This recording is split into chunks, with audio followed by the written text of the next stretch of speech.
This really is an extraordinary story. You know, we just heard yesterday in an interview with Fox News, the Saudi foreign minister saying this was all a terrible mistake. But let me tell you, Turkish officials here are convinced that the killing of Jamal Khashoggi was a premeditated murder. And they're now telling CNN that they even believe the Saudis went to the extent of sending a body double here to pose as Khashoggi, leaving the consulate in an attempt to cover up the killing. CNN has obtained exclusive surveillance footage. It is part of the government investigation, and it appears to show, Allison, just that. Take a look. At first glance, this man could almost pass for Jamal Khashoggi, and that's the idea. These are the last known images of Khashoggi alive, moments before he entered the Saudi consulate. Take a look. Same clothes, same glasses and beard, similar age and physique, everything except the shoes. But a senior Turkish official tells CNN that the man on the left is a body double, one of 15 Saudi operatives sent to kill Khashoggi and then cover it up. His name is Mustafa al-Madani. Surveillance cameras capture him arriving at the consulate in a plaid shirt and jeans at 11:03. With an accomplice. 2 hours later, Khashoggi arrives. He was killed inside shortly afterwards. Well, Khashoggi's fiancée waited in front of the consulate. We're told al-Madani came out through this back exit.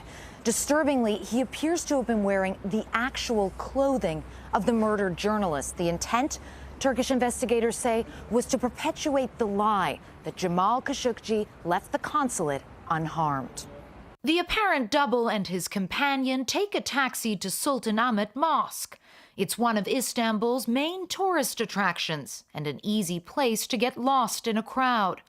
The men head to the bathroom. The accomplice carries a plastic bag. When they emerge, al-Madani is wearing his own clothes again. And just like that, Jamal Khashoggi has disappeared forever, or so the Saudis would have had the world believe. Little did they know Turkish authorities would quickly uncover the cover-up. From their next stop at a nearby restaurant, where al-Madani appears to have ditched his fake beard, to a dumpster, where the men finally dump the plastic bag. The senior official says investigators believe it likely contained Khashoggi's clothes. As they head back to their hotel, the pair appear visibly relaxed. Their mission is complete. Of course, the question everyone is asking themselves is, if the Saudis went to so much trouble to set up this decoy, why didn't they release the footage at the very beginning? The answer, our Turkish official posits, may be that they understood quite quickly that Turkish authorities were already onto them and that nobody was going to buy that story. And just a couple of other updates for you guys, John and Allison. We know today there are more employees of the consulate being interviewed by the Turkish prosecutor's office. And we also expect to hear from Turkish President Erdogan tomorrow. Will be very interesting to hear what he has to say. John and Allison. All right, Calissa Ward, remarkable reporting. Thank you very much. Stay with us. Want to bring in congressional reporter for the Washington Post, Karin Demirjian, and CNN senior political analyst John Avalon. And let's just throw up on the screen so people can see the split screen here. They brought in a body double. One of the 15 people. They brought in a body double, and then it appears they dressed him in Khashoggi's clothes to fool the world. John, Saudi Arabia for 3 weeks has been trying to fool the world here. And now they're trying to have us believe a version of events where it was a fistfight all gone bad. This is just remarkable visual proof of the extent to which they went. And remember, up until very recently, the United States and the Trump administration was willing to parrot those statements. That's exactly right. And look, I mean, the fact that this is so clearly premeditated, that they put out the body double, didn't change the shoes, didn't change the hair, but apparently had him wear Khashoggi's own clothing, speaks to the absurdity of the argument they put out on Friday. This was a fist fight gone wrong. You don't bring a bone saw to a fist fight, you don't bring 15 folks to a fist fight, and you don't have a body double ready and waiting to create an alternative version of events. And Karin, you have reporting on this as well. It doesn't take 3 weeks to come up with an excuse that this was a fist fight gone wrong. I mean, it's just obviously, this is the smoking gun. We've been waiting for a smoking gun of the premeditation. I think bringing a body double and dressing them in the victim's clothing is possibly as good of a smoking gun as you're ever going to get. I mean, it suggests that there certainly was, somebody was, if someone was on hand to be him, then yeah, that doesn't look very good for the explanation that this all just happened on the fly. And you're right. I mean, it's very implausible that this all happened in a fist fight, given that the Saudis had an alternate explanation that they've trotted out for the first few weeks of all the scrutiny over this.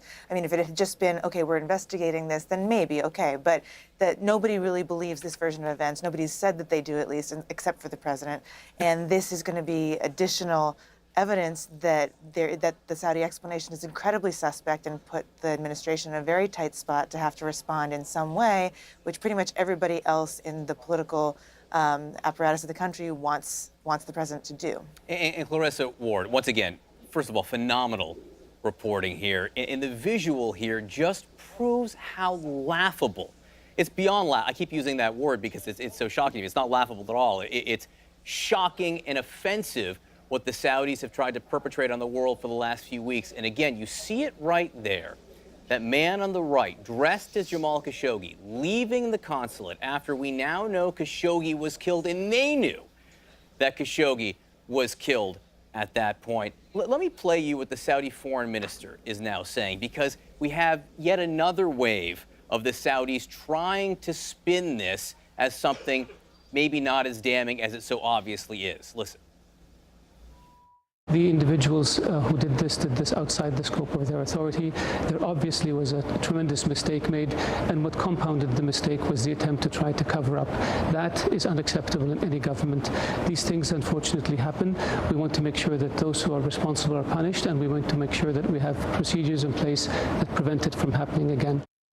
All right, so the Saudi foreign minister there is saying there was a cover-up, but he's denying any role in it, that the government had any role, even though the body double was one of the 15 people sent in, and the bone saw was part of that group as well. Well, and also, John, I think we have to take into consideration here, you could argue, or maybe the Saudis will try to argue, this was improvised. He was suddenly killed. They didn't know what to do. But al-Madani is 57 years old. All those other operatives, for the most part, were in their 20s and 30s. He's the same height, the same build, doesn't have the same hairstyle. The interesting thing, you pointed out that the shoes were different. Well, that's one thing that you can't just pretend, right? You can't just squeeze in to somebody else's shoes. If the shoes don't fit, the shoes don't fit. So he obviously had to go with his own pair of shoes. But quite clearly, bringing in a 57-year-old who, broadly speaking, matches the physical description of the person that you are attempting to either interrogate, render, kill, depending on what their version of events is on any given day, this would indicate very strongly that this was premeditated. And that is what is making Turkish officials here angry. That is what they want to hear the Saudis step up to the plate and take some responsibility for. It could be, John, it could be that the attempt was to rendition him back to Saudi Arabia, and then they would deny it, and that the body double would try to sort of provide some kind of plausible deniability if that was their story. But as I said before, Turkish officials here telling CNN they have no doubt this was premeditated murder.